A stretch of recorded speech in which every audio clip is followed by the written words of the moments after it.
Good evening and welcome to Current Issues. I'm your host, Hesham Tillawi.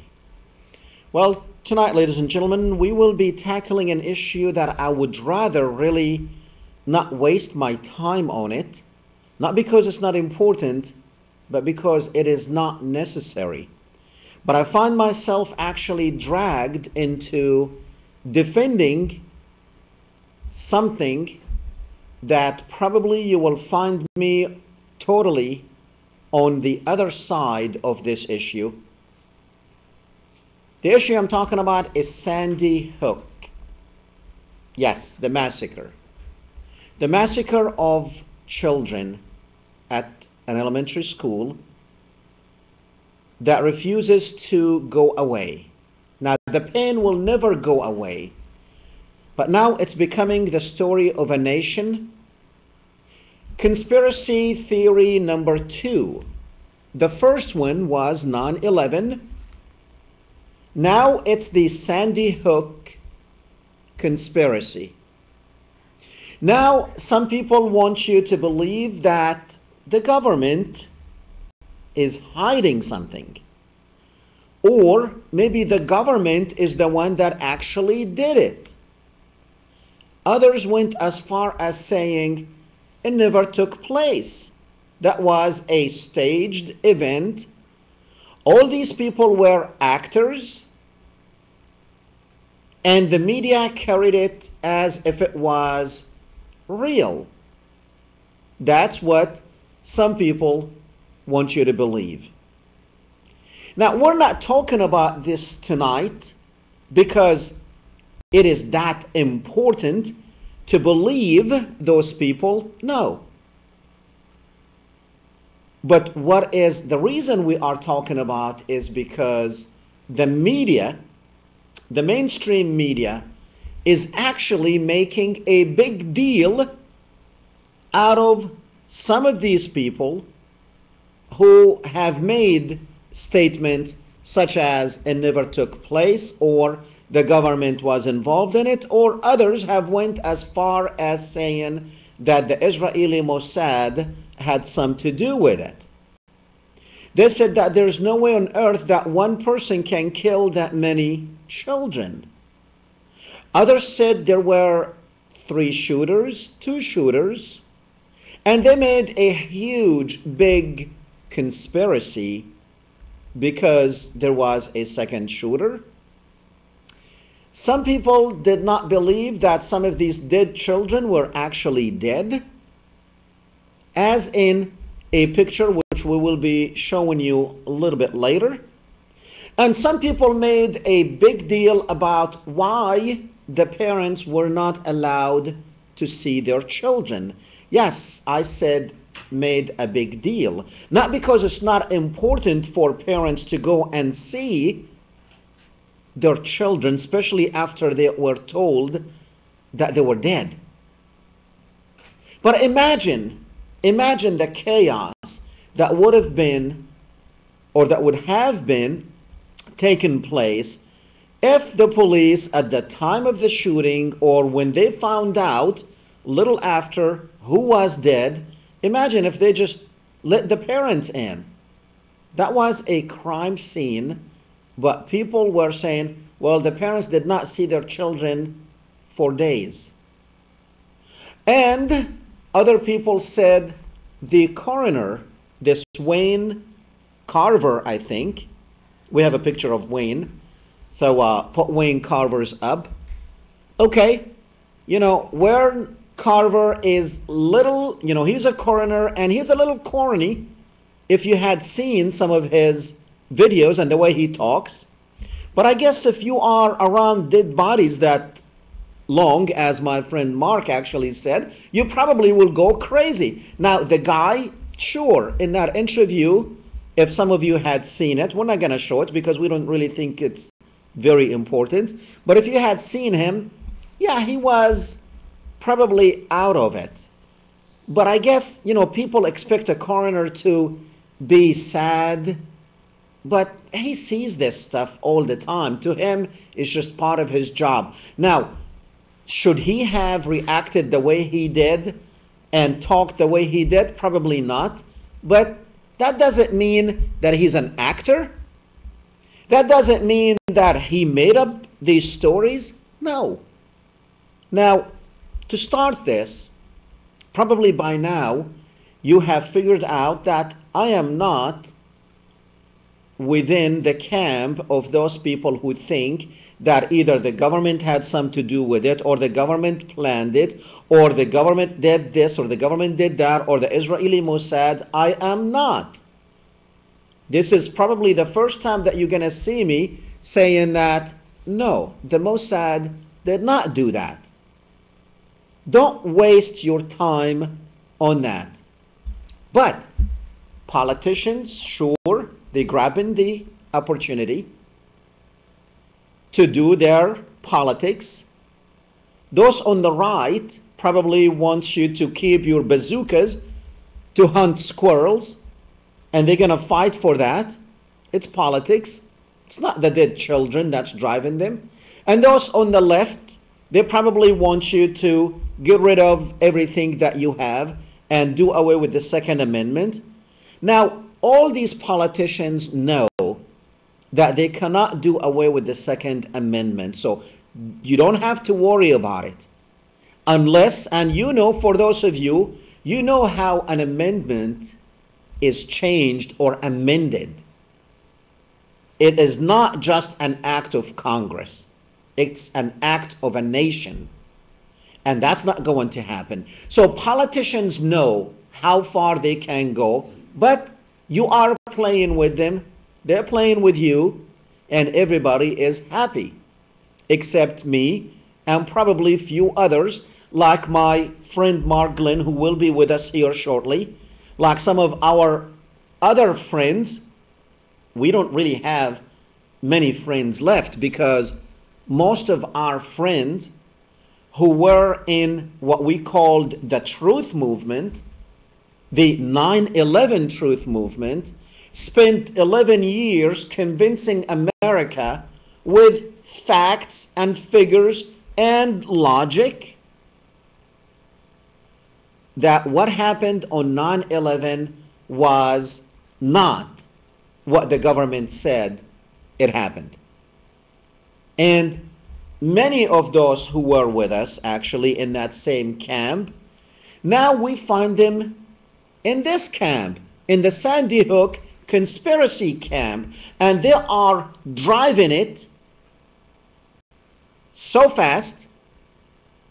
They're making a name for themselves, they think, because the mainstream media is actually bringing them up, interviewing them on their nonsense theories. Like, for instance, Professor John Tracy in Florida, we have his picture. Now, in his writings, the man questioned if even the whole event even was for real. Now, he does have his opinion on 9/11. It was very much like our opinion on 9/11. Then we have Professor James Fitzer, whom I actually interviewed on this program. Not once, probably 3 times. This was years ago, you know, when 9/11 first took place. And he did pretty good work on 9/11. As you see in this shot here, C-SPAN said, you know, this was during a conference, Scholars for 9/11. So Fitzer made a name for himself in 9/11. You know, he probably did not know who he was, but now a lot of people know who he was, or who he is. Then we have people like Gordon Duff of Veterans Today, Mike Harris. All of these people, they very much talk the talk that we talk about 9/11. You have Kevin Barrett, who has been on this show, and he's a 9/11 scholar. He did excellent work on 9/11. 9/11 the way we believe it took place. But then we find these people jumping ship, well, not really jumping ship, but getting on this bandwagon of publicity, of believing that Sandy Hook never took place. Well, some of them, they're all different degrees. Now, I interviewed James Fitzer on my radio program last Saturday, and I asked him why. What do you have? And now there are a lot of legit questions. Now, there's a big difference between to question something and to make a theory out of that something and then believe in it and then go out there, and because you are a professor and because you have made a name for yourself, because you have a website, because you write articles, because, and then you start thinking that this is what happened. Like, for instance, one of the things that people, and at first when I saw it, I said, whoa, how could this happen? Like, for instance, a picture of Emily Parker with her family.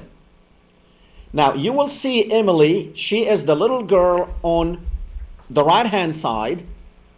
You see her dressed up in her dress. It's black and red. And then you see her again with President Obama after the massacre. Well, I said you see her again with President Obama after the massacre. Now go back to the other picture, and now go back to Obama. Now you start thinking, well, how in the world a dead girl can be with Obama after the massacre? Very simple. It's not her.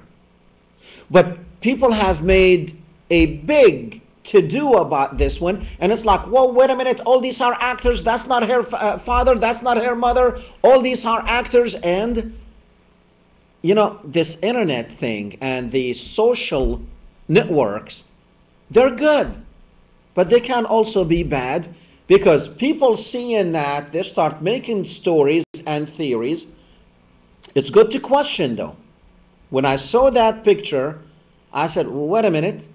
Now, I knew that was not, but I questioned it. I knew that it was not the dead girl who came back alive, or they lied about her being dead. No. That was an older picture. She's wearing the same dress, and her sister was wearing the same dress that Emily wore in the picture with her family, probably a couple of years or a year before that took place. Now, don't quote me on the year, but that was a previous picture that Emily took with her family. Now, that was one of the issues that they made. Another issue that they made is basically the second shooter, that one man could not do it. You see, again, and I told Fitzer when I interviewed him on the radio, it's one thing to question, and I will be standing next to you to demand answers to these questions. But let's not go out there and make theories out of it. And then you have the mainstream media who is waiting in a very offensive position to chop heads of the people in the truth movement who talk about 9/11. How can they discredit these people with 9/11? Well, very simple. People who believed, and they called themselves 9/11 truthers, they walked right into that big trap that the media, the mainstream media, laid down for them. They walked in, and they enjoyed walking in, because now the mainstream media is talking about them and talking about articles they wrote, and the more the mainstream media talked about them, the weirder they got. And their theories started getting bigger and bigger, because the mainstream media want to bring them up so they can chop their heads off. And that's exactly what will happen to 9/11, because they're going to tell you, hey, look, these are the kooks with 9/11, who told you that 9/11 did not happen with those two planes. Because look at them with Sandy Hook. Look at their craziness with Sandy Hook. That's exactly what the mainstream media and those who are behind the mainstream media, because let me tell you something. Mainstream media will not go after ridiculous theories as this whole thing was staged out. All of these are actors. Now, why would the mainstream media go after them and bring them up? Because normally they don't pay attention. They don't even pay attention to 9/11 truthers, these same people that the mainstream media now is paying attention to. They do not care about them when they're talking about 9/11, an event that is so huge in American history. And these people had solid evidence and solid research. Now they want to throw away 11 years of struggle, hard work, just to get their chance in the limelight, their moment under the stars. And it's going to be the end of the 9/11 truth movement, because, you know, I really did not pay much attention to Sandy Hook as being a conspiracy and government and all that stuff. I knew that the government and politicians will make a big deal out of it for gun control. I knew they will. I mean, that is a politician paradise on both sides. And I'm sorry to use that term, but it is. And in politics, there are no feelings. There are only politics. And that's what they did. But now to have people like the 9/11 truthers start coming up and coming out with these ridiculous theories, that's beyond me. That is beyond me. I want you to watch a couple of videos, actually. The first one is, you know, the real broadcast that is talking about Emily, the little girl that we chose to actually use as a main character for our show tonight. Let's do it. We had a beautiful tribute to Emily. 6-year-old Emily Parker, one of the victims in the Connecticut school shootings, buried in Ogden today. The funeral was for close friends and family, but that didn't stop hundreds of people from lining the sides of the road to say goodbye. News specialist Alex Cabrero was in Ogden today. And Alex, just something about this story that touches so many people. That's right, Keith. Most of us didn't know Emily or her family, but there's something about her story that makes us all stop and think about the innocence of children. This tragedy should have never happened, but it did. And today, instead of focusing on that, her family wanted to focus on Emily's short but adventurous life. Everything was special to Emily. Today was special. There are no words to try and explain what the Parker and Cottle families are going through today. Only hugs and tears. We said our final goodbyes today. Emily Parker, just 6 years old, was taken to an Ogden cemetery this afternoon and buried. But before that final spot, her family held a funeral for her that was a little different from other funerals. They sang Christmas songs like Angels We Have Heard on High and Silent Night. Emily was supposed to sing them at a school Christmas concert last Sunday. She had been practicing these songs, and we sang them to her because she was unable to sing them to us. Emily's family also mentioned how touched they were by all the community support. Pink ribbons, hearts, and signs were everywhere. Ogden is where Emily was born, where her parents are from. And as her funeral procession went down Monroe Boulevard to the cemetery, hundreds of people lined the street to say goodbye. We have a good community. We're out here just to support, you know, we know that we're supporting friends and family. It affected my whole family and myself. It really came home to us. So we just want to show her our support. It's hard to imagine what they're going through. Is sad. Sad, yes. Heart-wrenching, devastating, and tragic, all rolled into one big emotion. But the family also wants people to feel happiness, that while Emily was here, she sure did live life to its fullest. Okay? So some people out there want you to believe that that's staged. These are actors.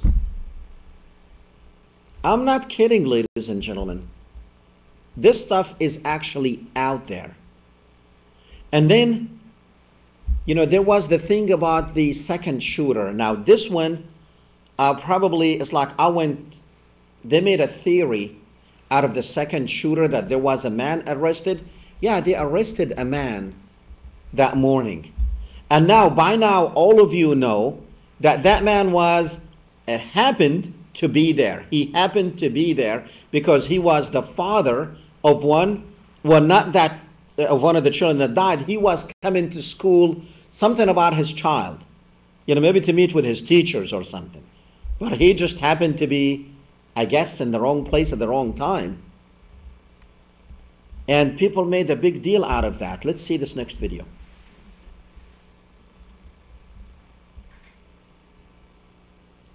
You hear the cops chasing two suspects, and then later on, which I didn't capture that and put that in there, you could actually hear him say, "We have a man down prone." But the video it continues on, and there'll be no audio, and I'll talk over that, and you can actually see the cops up in the woods surrounding a guy who's on the ground. Okay? We haven't heard word of this person. So Lieutenant John Paul Vance, or JP Vance, whatever your name is, we have questions. We want to know who this guy is, and how come you haven't said a word about him since this incident? How come since day one there's reports of him, and now it's like he never existed? Was this a government agent? Who was this guy? Who has such magical powers that they could be arrested by police on the scene of one of the worst mass shootings in history, and we never hear a peep of him? How is that possible? I want to know. Let's go to the video. It's believed at this hour, and it's been confirmed to ABC News by state police there in Connecticut, that two shooters were initially believed involved in the mass shooting. One of those shooters now dead. What's not been confirmed is whether or not that gunman took his own life, or whether or not there was something that ensued after authorities began arriving at the scene. So we ran out. There's police about at every door. They're leading us down this way, quick, come on. Then we ran down to the firehouse. There's a man pinned down to the ground with handcuffs on, and we thought that was the victim. We really didn't get a good glance at him because he was like, there's a car blocking it. They did walk a guy out of the woods. I saw him walk a guy out earlier with handcuffs. And he walked by us and said he didn't do it. It was a grown man. A grown man, yeah. He's sitting in the front of the police car over there now. So, I mean... He didn't have a gun? No, I didn't see any gun. Just had him handcuffed. And he walked by us and looked into parents' eyes and said, I didn't do it. How was he dressed? Camo pants with a dark jacket. Press road. Other unit. Take up station point in the driveway. Roger. U.S. responding to state of school at this time. The shooting appears to have stopped. It is silent at this time. The school is in lockdown. 676 in a row. Under that, we'll stage up here in the front. 679, Crestwood. Roger. Reports that the teacher saw two shadows running past the building, past the gym, which would be rear base. Near shooting. Yeah, we got him. They're coming at me down Crestwood. Come up the driveway left side. 6, this is it. Where you coming from? You are requested to stage Methodist Church, St. Oak Center. I will need 2 ambulances at this time. Sorry, the ambulance having stage. Acknowledge. We don't have any additional crew on station. So there, and you can see there right under the word shooting, as it's going to pan up, and you're going to see the cops standing around a man who's laying on the ground. There it is right there. You can actually see the man next to the tree. You can see the cops all around him. But what are we supposed to believe? We're supposed to believe that man doesn't exist. We're supposed to believe that 2 witnesses who saw this man, and notice how the older gentleman, he said the guy is sitting in the front of the police car. Why would they put a suspect in front of the police car? Did this guy have some major credentials that he gets to sit in the front of the police car after he's caught after a mass shooting, and they lead him down in handcuffs? Who is this guy? Who is this amazing person who has these magical powers that he could be at the scene of a crime, be handcuffed, and we never hear another word about him through the mainstream media. And they probed every other detail of this case over and over again. And, you know, they acknowledged they made the mistake calling him Ryan Lanza when it was Adam Lanza. They've acknowledged the fact that his dad wasn't dead when they said he was dead. But nothing about this guy, nothing like, oh, we made a mistake, there was no second person, because there was a second person. And if okay. Now, how stupid can people get? Now, that was from the Alex Jones channel. So this guy probably works with Alex Jones and InfoWars, which is basically a disinformation channel. It's a disinformation channel. You know, they see things and they make up stories. These are the people who are destroying the truth movement. These are the people because, you know, Piers Morgan interviewed Alex Jones. Why? He interviewed him because they are about to basically do away with anyone that is talking about 9/11. They got him confused with this. Did you hear what this crazy guy said? Now, there was during the interview, one of the people there on site, he said, they're asking him about the guy who was arrested, and he said, yeah, they got him in front of the police car. Now, when I heard him say that, I did not think the guy was actually sitting in the police car. He was like on the ground in front of the police car. So this guy wants you to see a different picture. Because he said, you know, who's this guy? How could he be arrested in a crime scene, a mass shooting, and they set him in the front of the police car? Why not set him in the back? So you start thinking that, yeah, that is right. If he was arrested, why would they sit him in the front? They did not sit him in the front. But that's what that disinformation channel told his viewers. They drew a totally, it's like, who's this guy? Well, the guy was a father. It was a very simple answer to that. But they made days and days and days trying to make a story as if he was an agent, as if he was a Mossad agent or a government agent, and all that BS. Now, do these people understand that what they are doing is actually hurting? It's hurting the cause that we have spent 11 years of building. Now, I don't know, you know, to me, I think they are agents for the other side to destroy this movement. Well, this is a good time to actually bring up my friend Mark Glynn, who dragged me into this issue. I was not even thinking, I didn't even want to, you know, I read some of these articles and I've seen some of the stuff on YouTube and I said, oh man, you know, I did not even pay attention. And then he called me one day and he goes, look, it's all over the place. Everybody's believing it's a conspiracy. I said, what do you mean everybody? He goes, everybody in the truth movement, they believe it was a government conspiracy. I said, oh God, no, tell me no. Because if that's what happened, then they are going to actually say, look, these are the same kooks that very much told you about 9/11. Now look what they are saying. Mark. Dr. Tillawi. This is another mess you get me into. Someday you'll thank me for it. I don't know. I would rather be talking about other stuff that is going on in the world than having to deal with idiots out there who cannot see logic. Logic, only logic. You know, we're not asking them to see anything else except logic. And yeah, you have questions. Maybe there are silly answers, very stupid, simple answers to what you think it's a huge thing. So tell me your thoughts on that. Yeah, well, it's one thing to have questions. It's another thing to jump into la-la land with some of these notions that you just discussed, such as it never took place. I mean, this is, it started off with the craziness a month ago with Gordon Duff of Veterans Today saying that the Mossad did this, that it was a death squad that the Mossad sent in order to hurt Obama. And he said this without any evidence, no substantiation, no fingerprints, no footprints, no nothing, okay? He just said, the Mossad did it, trust me. And you had huge swaths within the truth movement taking this and spreading it all over the place.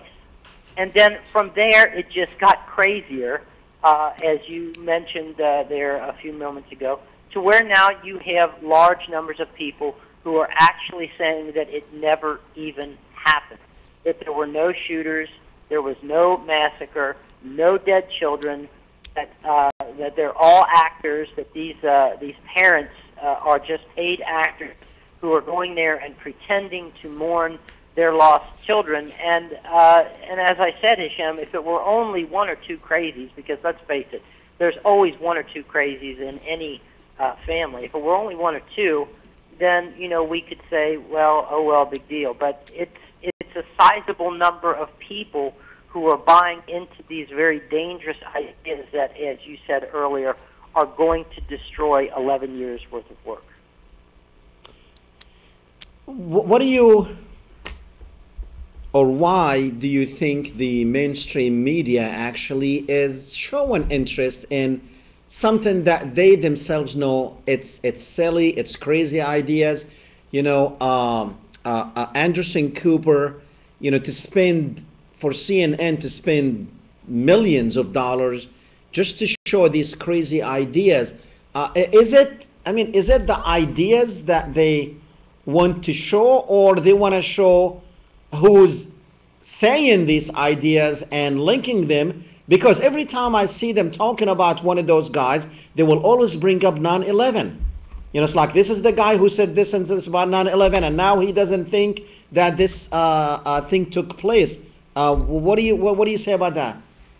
Well, 9/11 and some of these other issues, such as the assassination of John F. Kennedy and the USS Liberty and Oklahoma City, these are very problematic issues because all of these events, they do have evidence behind them suggesting that there's something else. For example, Hesham, if I ask you, why don't you believe the government story about 9/11, one of the things that you would doubtless tell me is, well, because I know, based upon mainstream news sources, that the only arrests that took place on the morning of 9/11 were 5 Israeli intelligence officers who were seen by witnesses cheering as the towers were coming down. You see, that's a piece of evidence. You see, that's something that suggests that there's more to it than simply 19 Muslim hijackers flying 2 planes into buildings.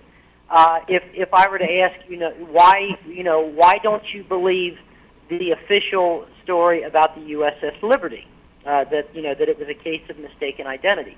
You could say, well, there are all sorts of pieces of evidence that indicate that the Israelis did know that it was an American ship and that they fired on it anyway, including the fact that Israel was surveying the ship for the previous 6 hours before they opened their attack.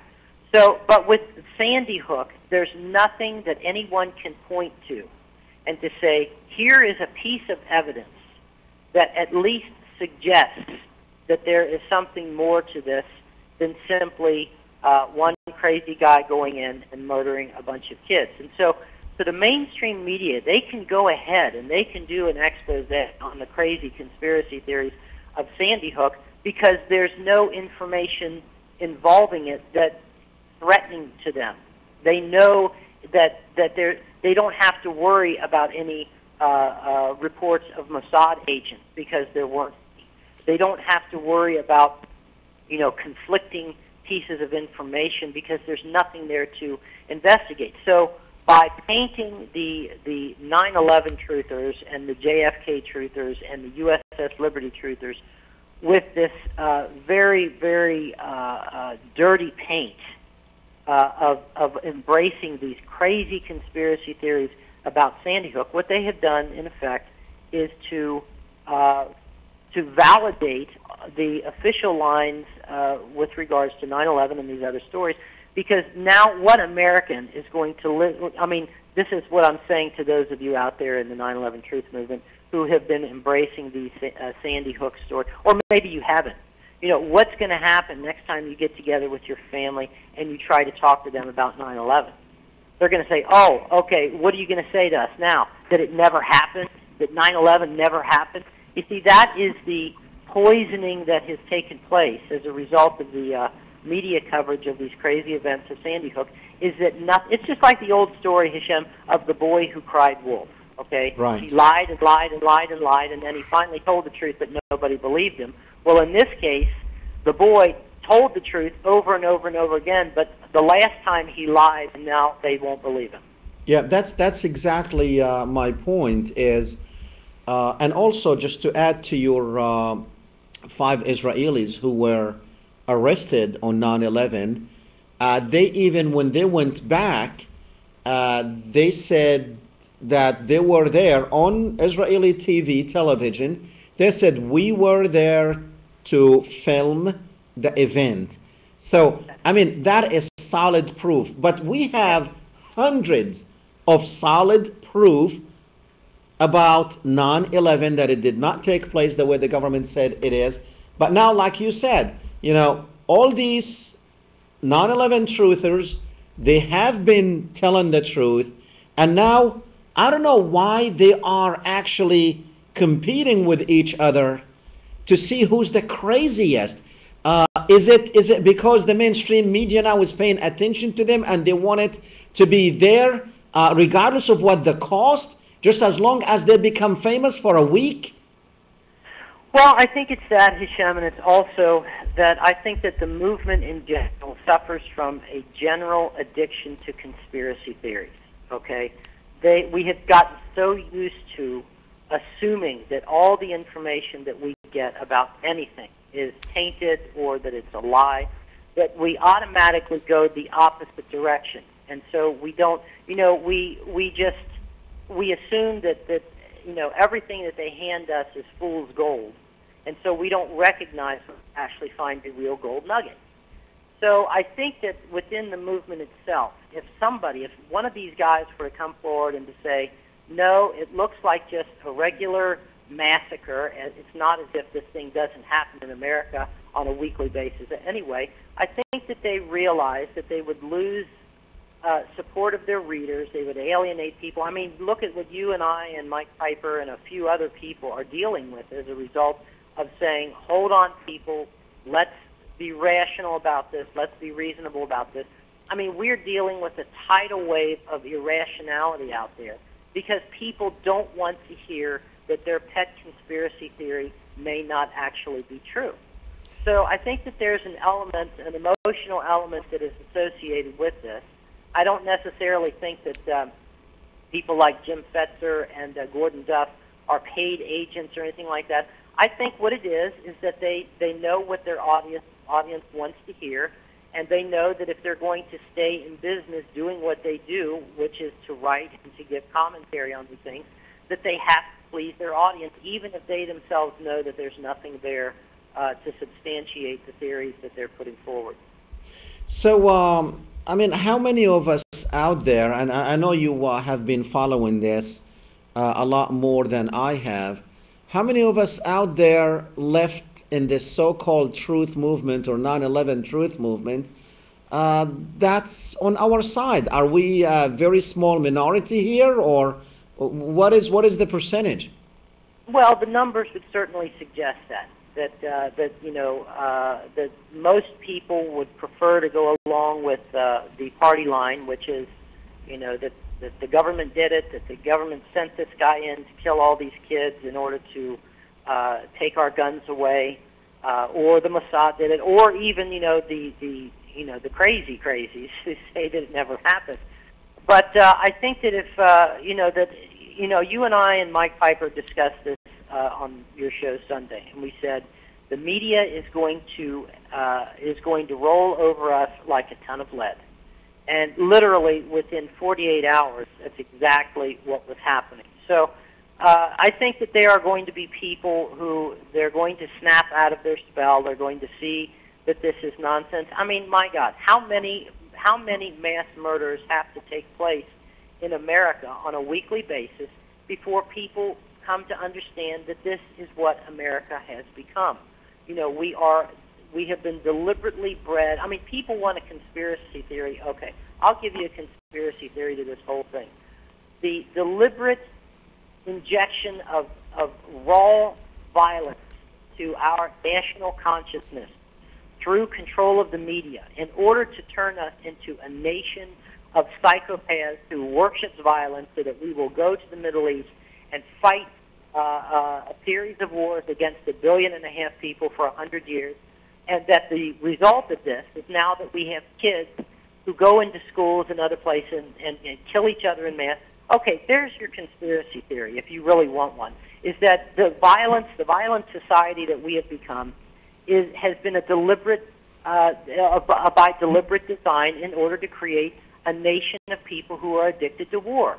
So when one of these kids, loses it and goes off early, he detonates prematurely instead of going and signing up at the local recruiter's office so that he can go and fight these wars in the Middle East. Why should we be surprised? This is what they have been trained to do. This is what they have been trained to become, which is trained killers. And so, how many of these things have to happen before people understand that this is what America is? We are a violence-riddled society, and it's going to be like that for the rest of our lives, yours and mine, and probably the lives of our kids as well, because this is what we've become. It took decades to get us here. It's going to take decades to take us out. My problem with that, Mark, is people are going to look at the 9/11 truthers and say these are irrational people. If they were irrational with irrational thinking on the Sandy Hook, then how could we believe what they're saying on 9/11? It's amazing. Why would they throw away 11 years? And I asked that question to Fitzer. It's like, why would you want to throw away 11 years? And he did make a name for himself. He built a name for himself through the 9/11 Truth Movement, even though some of his ideas were, a little bit out of this world when he suggested that airplanes did not hit the buildings. And but the problem is, who's going to believe anything?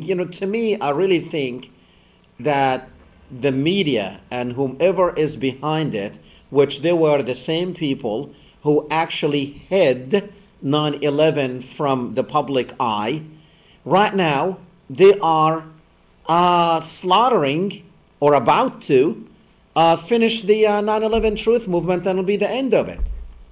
No. They're not going to slaughter us, Hesham. We have slaughtered ourselves because we committed mass suicide. Yes, Mark, I remember one thing that Jim Fitzer said when I asked him about, are you willing to throw away 11 years of 9/11 for Sandy Hook? And he said no. People still, about the events of 9/11, it has nothing to do with it. Well, yeah, but the majority of the country does not understand or does not see it the way we do of what happened on 9/11. And now they are going to hear you talking about this the way you are or the way you do, and they're not going to believe a word of what we are saying about 9/11. That's my problem. That's my problem. And that's the only reason that I really decided to get involved in this and talk about it, because it's hurting. It hurts when you see that you spend 10, 11 years with these people and you never knew how they think. You thought you were in the trenches with them, and now they are, I don't know. I don't even know what to call them. Probably we are traitors to the cause. They think they are still fighting the cause, and they think that if they talk about, I asked him about Sandy Hook, and you were there in that interview, And I told him, I said, look, I'm with you with all these questions, but don't make up a theory, believe it, and go out there advertising it. And the main thing about what I guess his only answer to me was, look at FEMA and look at the Pentagon buying 1.5 billion bullets. It's like, what does that have anything to do with Sandy Hook? What does FEMA have anything to do with Sandy Hook? Oh, they want, FEMA prisons. Again, with the Alex Jones line of thinking, FEMA, we're all going to be going into prisons, if you listen to Alex Jones or if you listen to some of these people. So I really, tell you the truth, this so-called, and we've talked about this more than one time, this so-called truth movement, it's full of nuts. That's basically what it boils down to. It's full of nuts. And probably if the mainstream media or if the enemy is about to take care of them, you know what?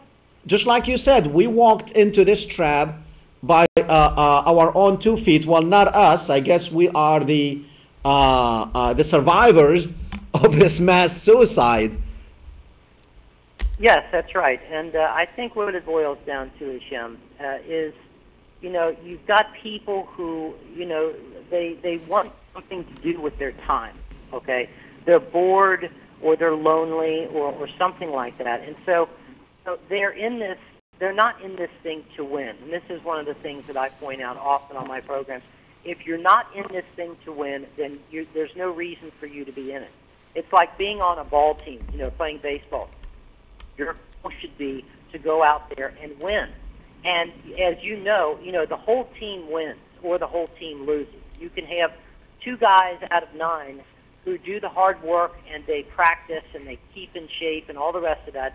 And they go out and when they swing the bat, they'll hit a home run. But then the other guys who are on the team, they spend all week long drinking beer, eating McDonald's cheeseburgers and not practicing, not doing anything to perfect, their ability to play the game. And so they show up for the game on Saturday, and they're hungover, they're overweight, they're tired, they can't hit, they can't run, they can't do anything. So even though the 1 or 2 guys who does the work, okay, to go out there and win the game, it doesn't matter because the team loses. I really think that these guys were out there for themselves and themselves only, because the moment they figured out that they can actually go on mainstream media and millions of people will hear their names, then they started fighting and competing against each other to see who's going to be the crazier. It's like, hey, pick me, pick me. Why did you pick that guy? Well, that guy said the Mossad did it. Oh, no, I can't top that. That event never took place, so pick me. And they did. So it's like they're fighting and they are competing of who's the craziest. What kind of ideas can we come up with so mainstream media will actually pick us? That's what I see, because the first guy said, oh, the Mossad did it, and the Zionists did it. Then this other guy goes, no, I know the answer. It never happened. All these are actors. It's crazy. Yeah, and I wish I could disagree with you, Hesham, but unfortunately, this is the nature of what we're involved in. And, we got to try to make the best of it. I mean, the ship has definitely taken a torpedo, okay? No question about it. A big one. A big one, yeah, a real big one. The thing is, I'm not going to trust any of these guys after this. That's it. All of them, put a big X on them. I don't want, I will not, it doesn't matter what they're going to bring next. I'm not going to believe it. No, and listen, you will find yourself along with the rest of the country. If these guys predicted that New Year's was going to fall on January 1st, the country wouldn't believe them, okay? And so, in this respect, our enemy has really done a brilliant job, okay? They knew how to bait that hook. Of course. With the right worm to get these folks to bite. Of course. And, And they started biting. They started biting. They started coming out with a lot of crazier stuff, so mainstream media will be attracted to them. Well, they didn't just bite the hook, Hesham. They swallowed the whole down thing. To their guts, down to their guts. And there's no taking it out now. That's the thing. Anybody who's gone fishing will know, if a fish bites the hook and it's just near the front of its mouth, you can take that hook out easily. But once it's down into its stomach, then that's it. It's a dead fish. And that's basically what we have here is a dead fish. Very good. Mark, that's all we have. That's all the time we have actually tonight. I wanted to say thank you for joining me tonight to actually help me through the mess that you put me in. Good night. My regards to the family. Thanks. All right. Well, actually, we still have like 4 minutes left. We're not finished yet, but he will come in after. Okay. Yeah, he's a ghost now behind me, and you can't see him. But anyway, we still have 4 minutes left in the program. I guess we need to laugh because there is really not much else to talk about, except that unfortunately, and on serious notes, if I can maintain my seriousness with this silly guy behind me, but I guess it's okay because we've been silly, all of us being silly actually in this movement. I don't know what to tell you. All I can say is this 9. Yeah, I mean it is just like what he's doing. That's what they did. That's what they did with the whole movement. Is they made people think, how silly. How silly. How could you not? Show some of these pictures for Sandy Hook. How could these be actors? How could this be actors? And then people were saying that her aunt is not her aunt. And, there's a picture actually with her father, with Emily's father, in a press conference, and they said that he was smiling. Why was he smiling?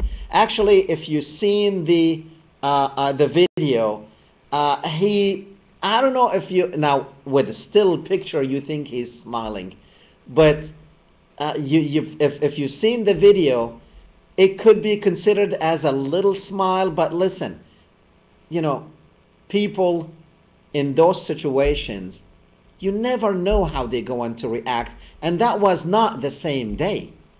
You want to see him mad? Show him mad.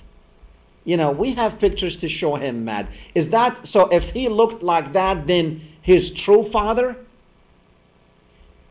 that is mourning the death of his little girl, and if you see him like this, then he's an actor and a bad one?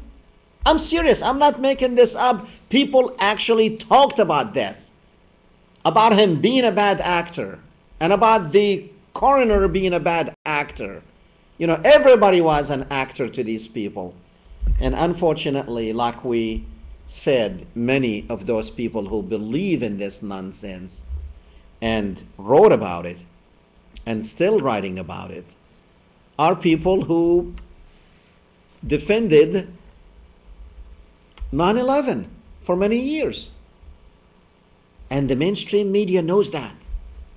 They did not talk to them and bring them up. Yeah, they did here, one and there, here, but now the way we see it, it's huge. It's like, these are the kooks that told you 9/11 did not happen the way we say it happened, the government that is, and the media, and those who behind it. No. Now look what they're telling you. That Sandy Hook never happened. That's the problem. And unfortunately, all we can say about 9/11 and the movement and the truth movement, rest in peace, because you are the casualty of what these idiots who enjoyed the mainstream media's attention did. So 9/11, the government, the Zionists, everybody, you made 9/11, and that's it. Anyway, so we have this ghost behind me that is just a head walking, and we very much have a little bit of time to say to say good night, or you want to come and say good night. Yep, that's exactly what these people did. So come on, hurry up, say good night. Good night. Good night. See you 2 weeks from now. Oh, somebody turned off the TV.